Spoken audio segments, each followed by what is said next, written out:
যুবকদেরকে আমি উদ্দেশ্য করে বলতে চাই, ও যুবক, তুমি কোন দিকে ছুটছো, কোন পথে তুমি হাঁটছো, কোন তন্ত্র মন্ত্রের পিছনে তুমি ছুটতেছো? কাল কিয়ামতের ময়দানে 7 শ্রেণীর মানুষদেরকে আল্লাহ তাআলা সেদিন তার আরশের নিচে ছায়া দান করবেন। সেদিন আল্লাহর আরশের ছায়া ছাড়া আর কোনো ছায়া থাকবে না। মুসলমান তো বিড়ালের জাতি নয়, মুসলমান তো সিংহের জাতি। মুসলমান তো শোষিত হওয়ার জন্য দুনিয়ায় আসে নাই, মুসলমান শাসন করবার জন্য পৃথিবীতে এসেছিল। কিন্তু আজকে মুসলমান তার সব চরিত্র ভুলে গিয়ে, তার আখলাক ভুলে গিয়ে, তার যে স্বতন্ত্র এটা ভুলে গিয়ে আজকে তারা বিড়ালের জাতিতে পরিণত হয়েছে।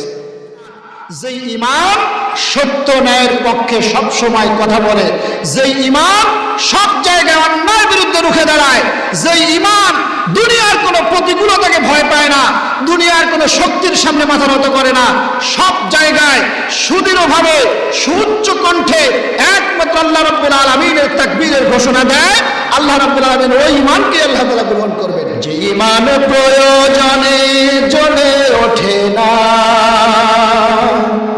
যে ইমান সত্য ন্যায়ের কথা বলে না।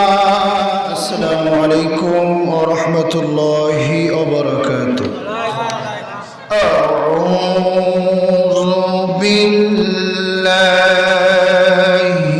মিনাশ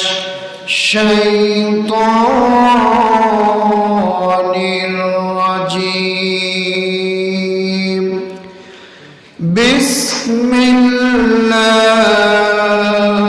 বিসমিল্লাহির রাহমানির রাহিম। আলিফ লাম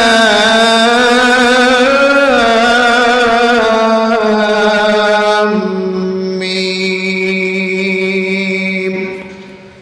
আহসিবান নাসু আন يتركوا أن يقولوا آمنا وهم لا يفتنون صدق الله مولانا العظيم। ইমানের পথে অবিচল থেকে আমার মরণ যেন হয়, ইমানের পথে অবিচল থেকে আমার মরণ যেন